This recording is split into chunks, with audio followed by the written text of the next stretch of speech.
Welcome back to the Family Focus. My name is Derek. I'm here with Jason.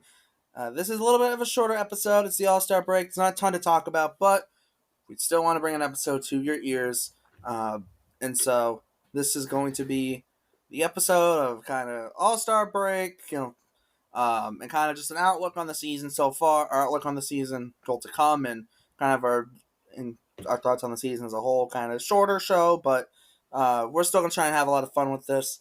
We are recording a little bit late at night, so because I am not a morning person and could not wake up this morning to record, so if Jason's tired, I apologize on his behalf.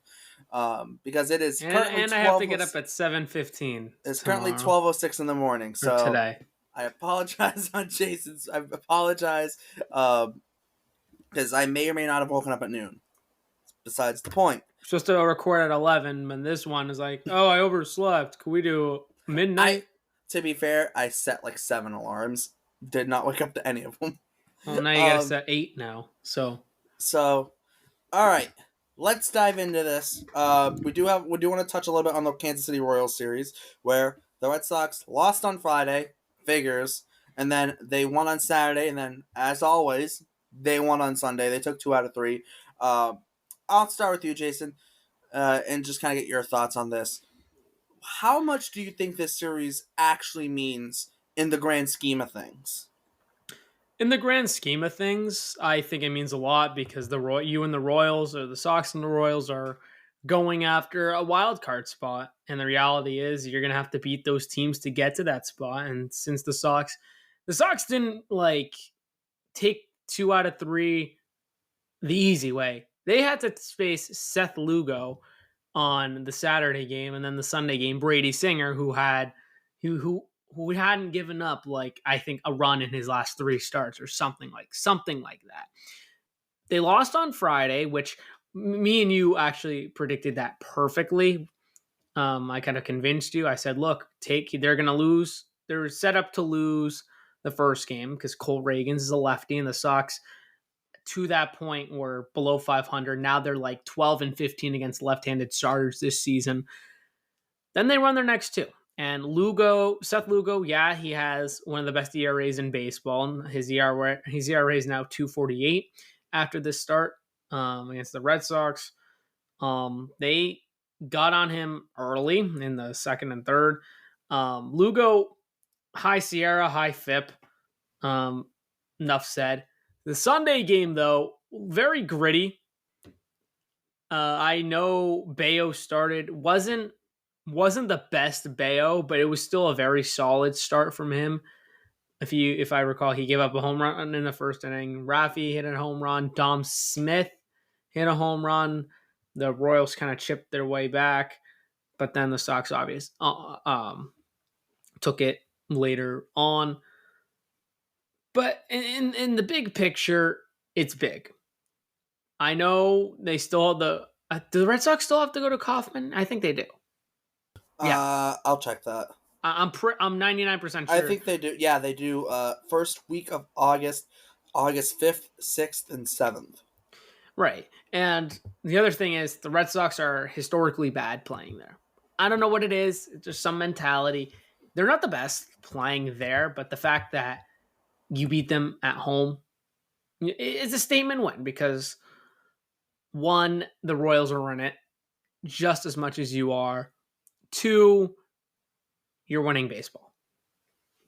And if you're winning baseball, you're going to get your ownership to care. You're going to get the front office to care to take on, or not to take on, but you're going to get the front office to be like, okay, we actually have a shot. We're beating teams that are competitive in the wild card race. And if you're doing that, then the question is not should we buy, it's what piece do we buy? And I'm sure we'll get to those conversations later, but I think this series was definitely a statement series saying this team is worth investing in no matter what happens. I think the potential's there. I think Core's also come out and said we physically can't lose more than 7 in a row because of how athletic we are. This Red Sox team has a lot of speed. They're very athletic. They don't give up. They have fight. They have consistent fight no matter who's in the lineup, no matter if it's Duran or if it's Cedon Rafaela. there's a lot. There's a lot to this team, and there have been a lot of pleasant surprises. Like who saw Dom Smith doing this? If I told you at the beginning of the year, Dominic Smith, Well, he Dom wasn't even on Smith, the team. There's also he that. wasn't even on the team, right? He was in the But Rays. He was playing AAA for the he Rays. was playing Rays or Nationals. I think Rays. I think he was with. Was he with the? I think he was. I thought he was with the. Yeah, I he don't was know. in AAA. I forget what team it was. You might be right, but Whatever team it but the fact, was. but I'll go into deeper in this team. Like, It was why is this Tampa. team okay? Next, it's like what? Why was this? Why is this team doing so well? Like, well, because one, here's what some of the aspects I think are contributing. One, Sox have an ace this year in Tanner Houck. Last year they didn't really have one. 2022 they didn't really have one either. Nate Eovaldi wasn't really the ace per se, but In 2021, he kind of was, but like even yes, he then. absolutely was in Well, 2021. not my definition of ace. How doesn't really fit my definition of ace either. What But do you like mean? I mean, Eovaldi got he was in fourth place fourth for the place is Cy Young. that's no. But I I think mean, he was an ace. he was a He could number. be No, he was a number consistent. one. He was a number one. I He was a to good me number and one. to me, ace and number one are two different things. Ace is like consistency over like three I mean, plus he years. was very consistent. Not at that year. level though for multiple years is what I'm saying. Okay, multiple He years. was a Okay, number one, and I think that's where Houck is right now. He can become an ace, but I think as of right now, he's a very good one, right? Like aces to me is like you need at least 3 years to be considered an ace, in I my haven't really opinion. thought of criteria of being an ace, but like my point is the Sox had a very good number one. They had a closer for half the year, a good closer for half the year. They had a solid bullpen. Everyone was overachieving in 21, and they had a lot of consistency in the lineup. A lot of guys had career years that year. This year, the same thing is kind of happening. Like Durant's having a career year, Hamilton's having a career year, Rafael Devers is having a career year. I'm just going down the line. I'm Dom Smith. Yeah. We talked about Cedar Rafael is emerging. You're getting a lot of pleasant surprises. But here's the counterpoint to it, saying guys having career years. It's like David Hamilton, Jaron Durant, et cetera, right? Rafael, right? These guys are all young. Like this isn't like Hunter Renfroe coming after hitting 150 with Tampa and having the best year of his career, right? And then kind of being about maybe a little bit less than that the next like over the next like 2-3 years, right? Like these are guys who you can look at and go, yeah, they're doing this now, and they're still a young team, and most of these guys are young doing this. Like, and by young I mean like Duran. Yeah, he's 27. He'll be turning 28 somewhat soon, but like that's still young, right? He's still realistically not at his peak yet. Yeah, I mean, the difference is it was just a bunch of pieces in 2021 exceeding expectations. This year, it's development and, like you said, young guys emerging and having career years, and they're not done growing. Some of these guys aren't just starting, too, which is one of the better things of this team. The question is, can they can this be sustainable? Which I'd argue it can be, but I think someone on the radio, I forget which, I think it was EEI. It was like a post game. Someone came on. It's like we know the Sox are gonna regress a little bit. How they react to it is gonna be it's gonna determine the outcome of the season. Because if they don't respond well to their struggles and they go in this big hole and they lose 7 of 8 or they lose 9 of 10, forget it. It's all about how they're going to react. Because if they're like, okay, we know this is a bump of the road. We know we know the potential of this team. We know what we're capable of. Okay, they'll lose 4 or 5. Okay, fine. They got to go out and then win 3 in a row, 5 of 6. They got to respond well to when they inevitably regress a little bit. If that Absolutely. makes any sense, they have to. Yeah. Well, All good teams can overcome that, right? It's not even them regressing. It's them just have every team's bound to have like a rough week or a rough couple of weeks. Every team's bound to have a rough stretch. the 2018 Red Sox, who we talk about like they're this like some godly team, which I mean most wins in franchise history, but they got no hit by Sean Manaea, right?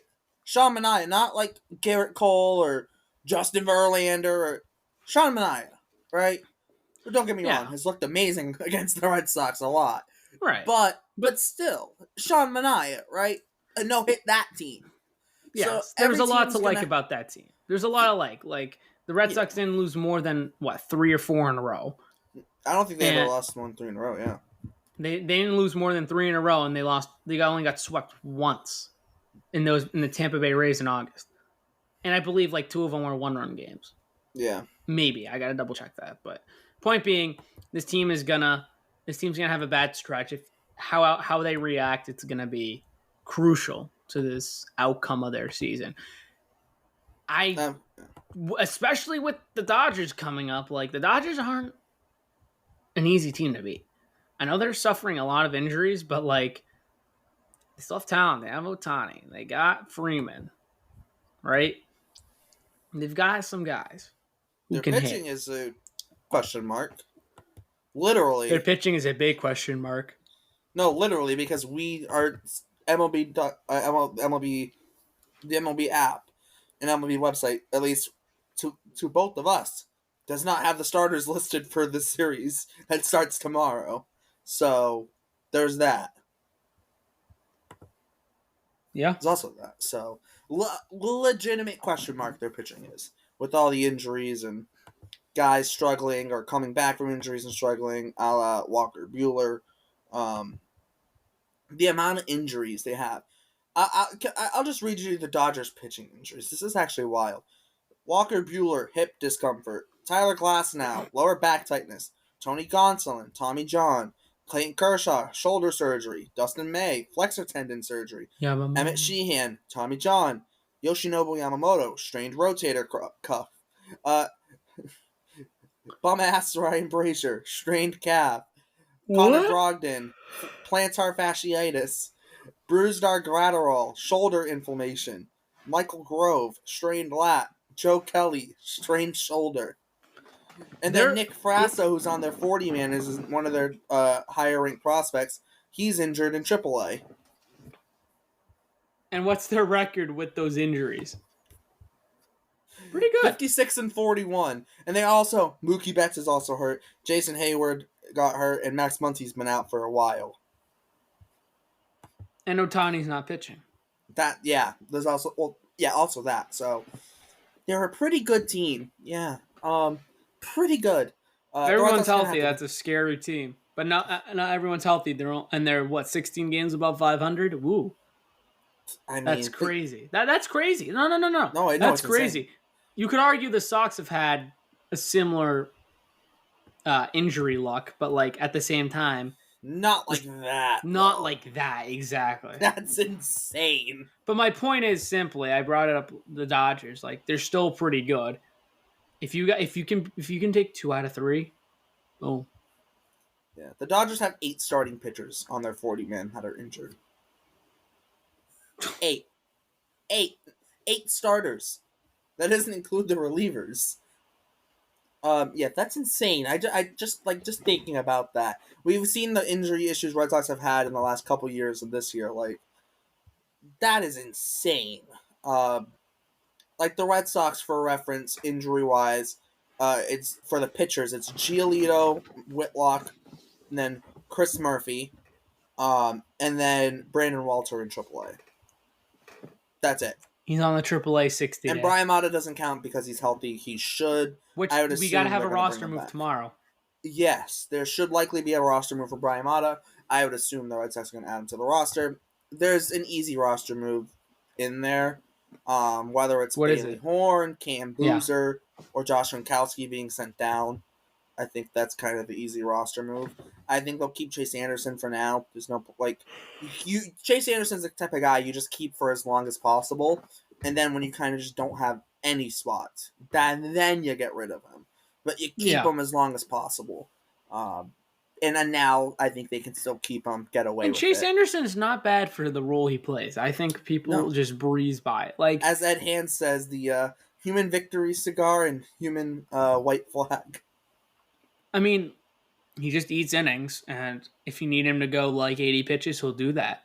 Yeah, I can't complain, I'm right? fine with that. I'm fine with that. And he hasn't. I don't care about his ERA. He'll just eat innings. If you're up Even a big or down 4.59 big, ERA, that's like might as well be league average. That's, you're not I mean, asking him to pitch in a high leverage situation.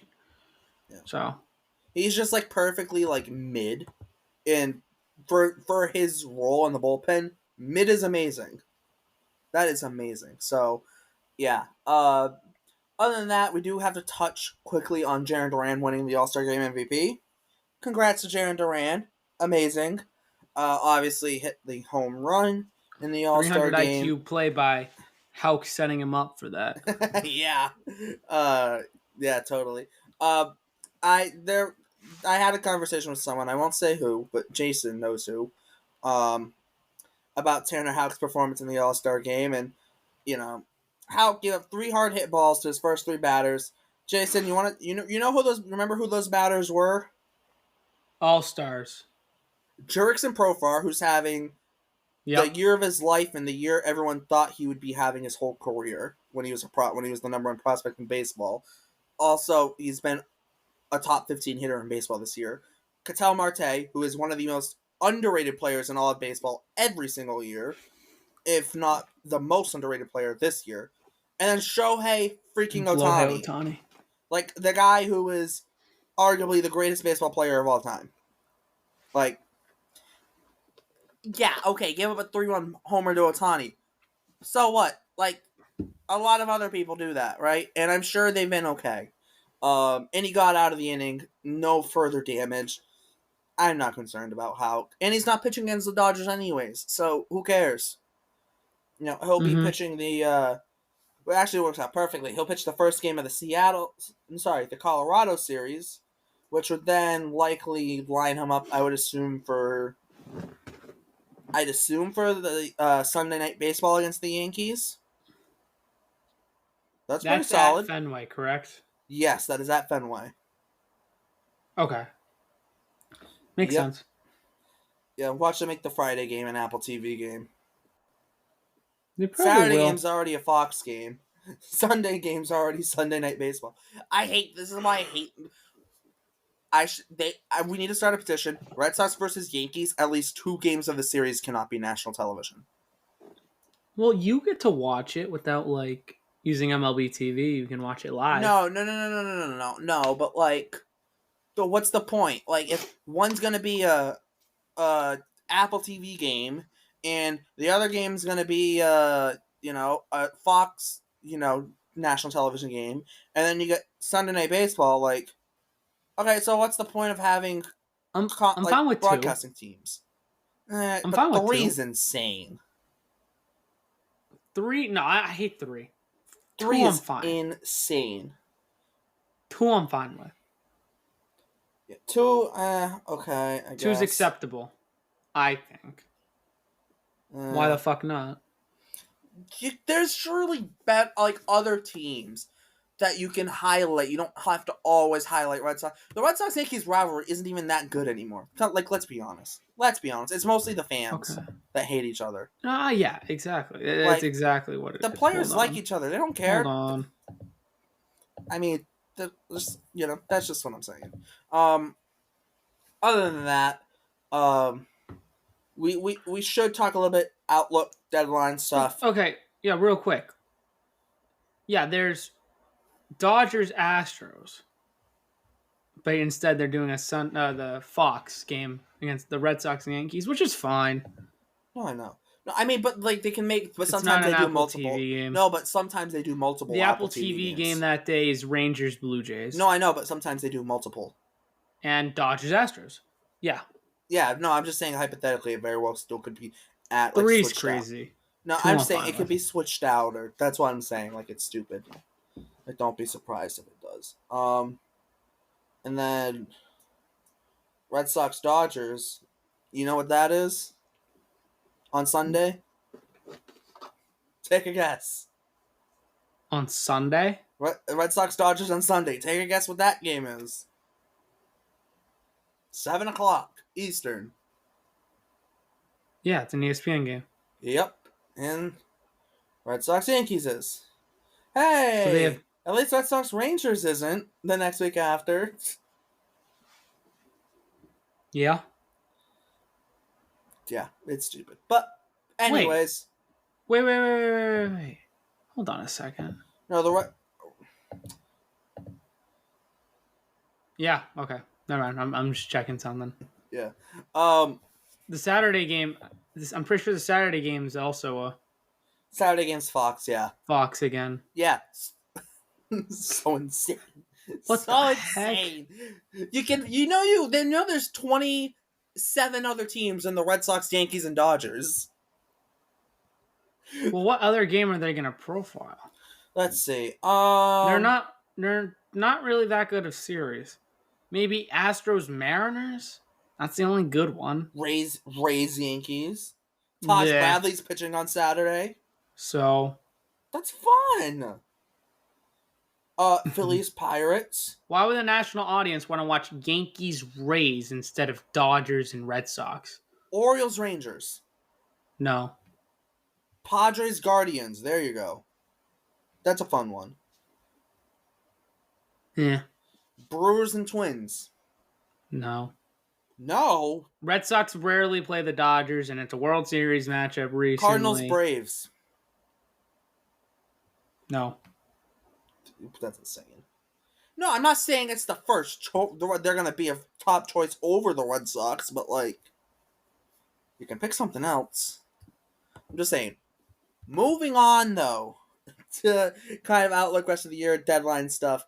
A lot of people want a first baseman. I know me and you have talked about this extensively. I'm of the mind we don't need a first baseman. I understand the whole, well, Casas isn't going to be back anytime soon. One, I think Dom Smith has been. Yeah, could they use a right-handed bat? And could they use like a right-handed first baseman while Dom Smith's playing? But the bat has to be like good enough to where like it's worth it.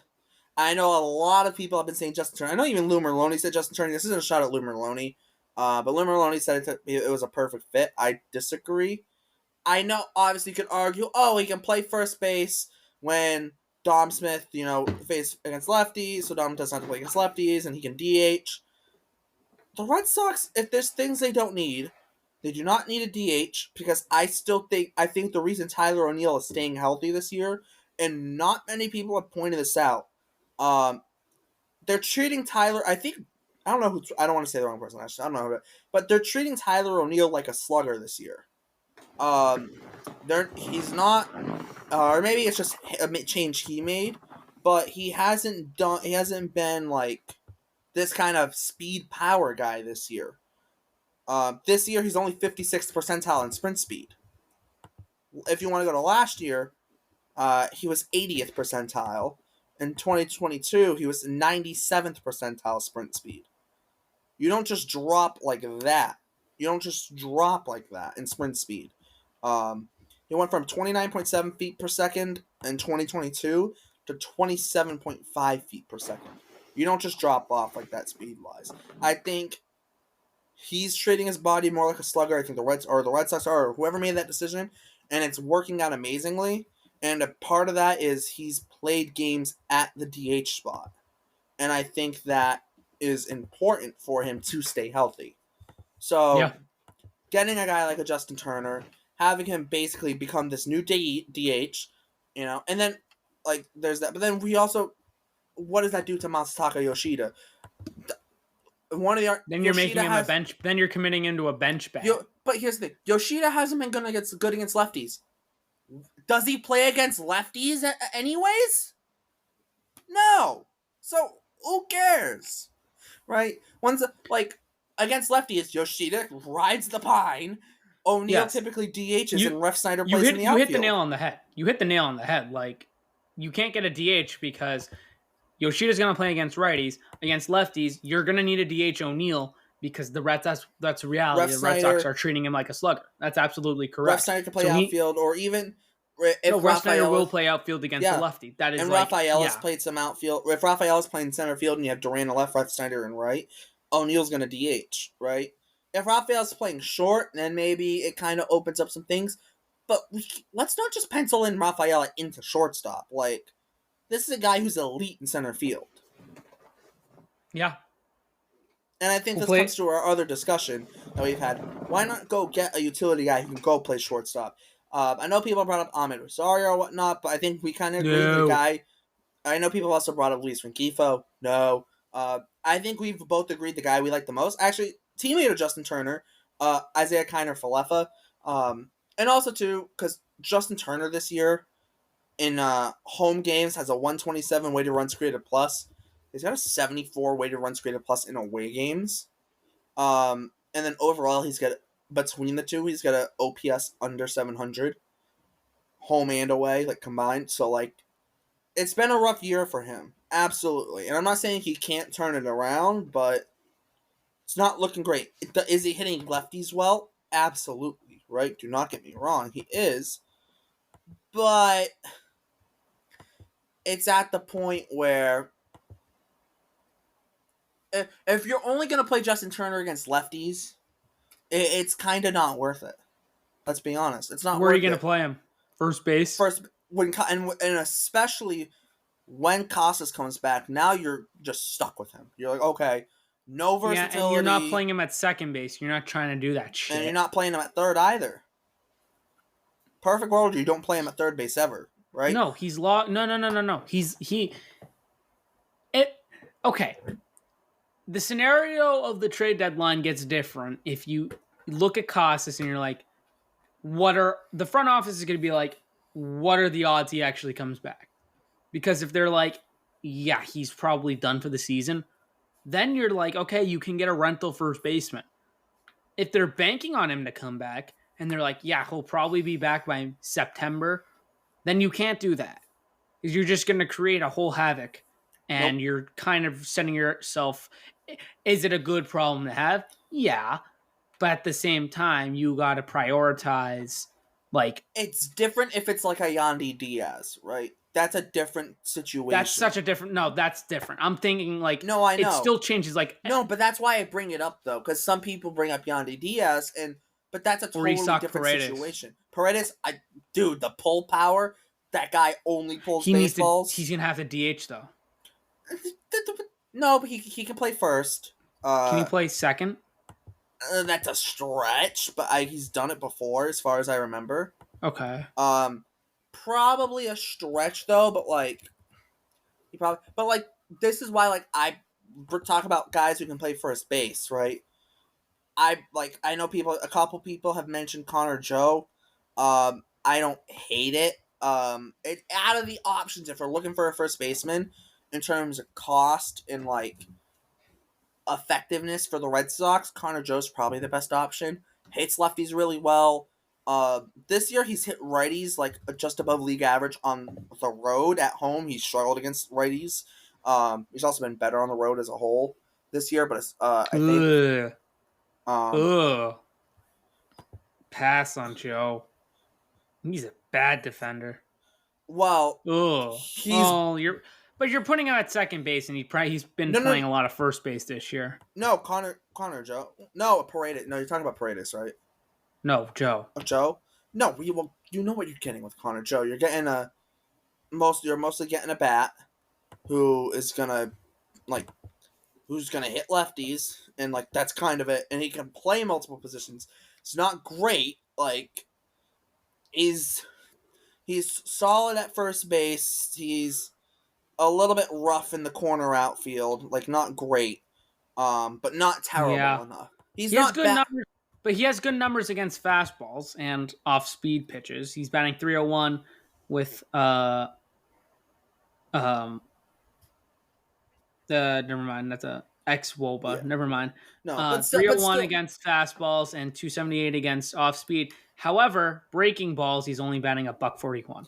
yeah. But I think the thing is, he's also been playing against righties in Pittsburgh, Yep, and he's that's been true. terrible against righties. Maybe not terrible, but he's been bad against righties. And I think that's a guy who can play first base, probably only plays left field for the Red Sox in terms of outfield, but he at least brings you more flexibility, right?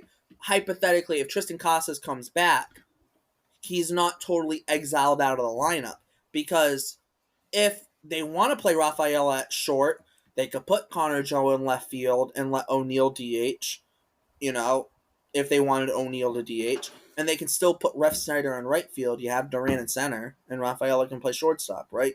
And then if you want to go later in the game, make a defensive change, bring someone in at short, and take Joe out, obviously, move Duran to left, Rafaela to center. But this is why we bring up the name IKF. We kind of bring it back to him, is Cedar Rafaela cannot be your shortstop. In the fact of he cannot be your basically only option at shortstop. Yeah. You look at this Red Sox roster, and if everything goes right, who that will be on this roster is a primary shortstop. On this active roster or just No, in on the general? roster, like if you're predicting a postseason roster for the Red Sox, out of the guys they Hamilton? have now, Hamilton, but they've been playing him at second base, even with Rafael at short. So is he a shortstop, or have they moved him to second base? That remains to be seen. That's why Valdez is down. Yeah, right. But here's the other thing. So if Hamilton's playing second base, right? Vaughn Grissom's not playing shortstop. Who's playing shortstop? If it's not It's gonna be Rafaela. no one. It, Maybe you need then you need another bat. That's why IKF's so good because like he can play really good defense on the left side. Like heck, if Devers needs a day off his feet, you can put him there. you can put him at third. Want to go love at third base? IKF did. Yes, he did. You can put him at third. You can put him at short. You can put him in the outfield. Although the Red Sox Against probably wouldn't. lefties, ideally against lefties, you play him at short, Yeah, right? and not that the Red Sox would need IKF in the outfield, right? Not that they would, but they. But like it's an option if they need it, right? If they needed to put If him. God forbid someone goes down, yes, you have that option. Yeah, You have God that forbid, he's positional also the versatility. emergency Cora catcher. loves it. Yeah, God forbid, he's also the emergency catcher. But also it's because he has caught innings in the big leagues. I will also say this though with IKF, and here's where it gets fun. Everyone talks about the righty lefty, whatnot, right? You bring an IKF. Vaughn Grissom gets healthy, and by healthy, I don't mean like healthy enough to just play, and I mean like 100% fully healthy, right?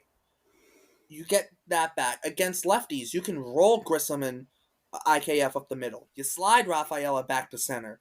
You have O'Neill as your DHing. You play Ref Snyder, and Connor Wong obviously plays, and then you have some sort of lineup where O'Neill's DHing left to right. You go Duran, Rafaela, and Ref Snyder. You've already got three righties, and then your infield Devers and Goss at the corners. But then up the middle you have IKF, Grissom, and then Wong's catching. So you go to 6 righties now against lefties. And for people to say, well, why would you sit Willier? Why would you sit? Willier doesn't play against lefties anyways. Yoshida doesn't play against lefties anyways. And David Hamilton only plays against lefties because they don't really have any other option. You mean righty? Oh yeah, lefty, yeah. What does Alex Cord not like to do with his young left-handed hitters? Play them against. Not like to do it with his left-handed hitters. Play him against lefties. Exactly. He does not like playing them against lefties at all. And so you bring, and I mean, don't get me wrong, right? Does it create a little bit of a roster crunch for the Red Sox? Like, yeah, it like So what? That's the identity of this team. you got to figure it out, right? You figure it out anyways, right? More injuries can happen. You don't not trade for someone because we might have to make a tough roster decision. You make worry the tough about it when you have to do it. Like Dom Smith. People are like, you might what not have happens to when do it. Casas comes back? You What might not happens when have to Casas- make that decision though. Exactly. Casas might come back, but so and so might get hurt, and Dom Smith is a valuable lefty to have on the bench.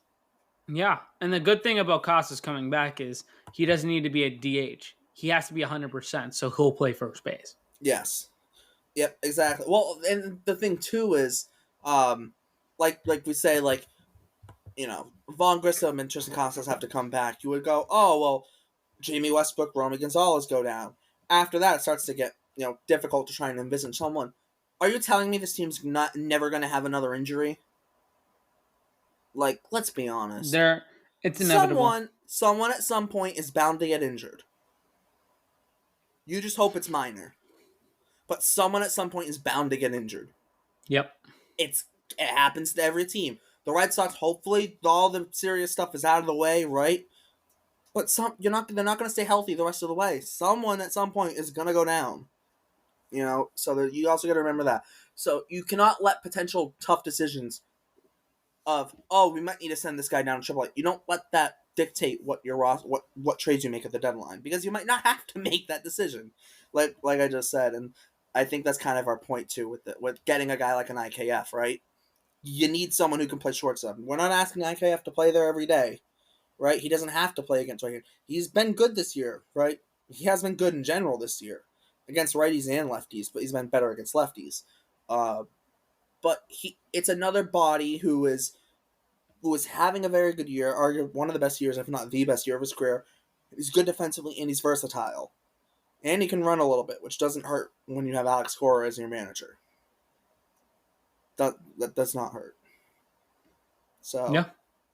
last thing we do want to mention before the trade deadline, we're going to make a couple early predictions. We'll kind of revisit these in the coming episodes before we get to the trade deadline. But we'll start with this. How many trades, Jason, do the Red Sox make at the trade deadline for major league Ooh. talent? Ooh. So how That's many, a good question. or Wow. you can either answer this in how many trades do they make for big league talent, or how many players do they bring in that are big league players? Because they could make one trade for three guys, and you Well, answer this either way, however you want. well, okay. I'll start by saying, like, I don't know if you heard Sam Kennedy on Nesson with Tom Karen, who basically Kennedy said he was asked, like, would you add salary if it was the right guy? He's like, absolutely. And all the fans were like, oh, look at this. Take that with a grain of salt, because what did the Red Sox love doing? Saying, especially with Hein Blue, they said, oh, we couldn't find the right deal. Go Well, figure. them adding Yeah, salary also doesn't mean they're going over the luxury tax. People got to no, think about that too. They have about exactly. 12 million plus to up to the CBT threshold. Yeah, That but doesn't to mean they're answer your going question, over. yeah, but to answer your question before, I think three. I really think three. One's a bat and two are pitchers.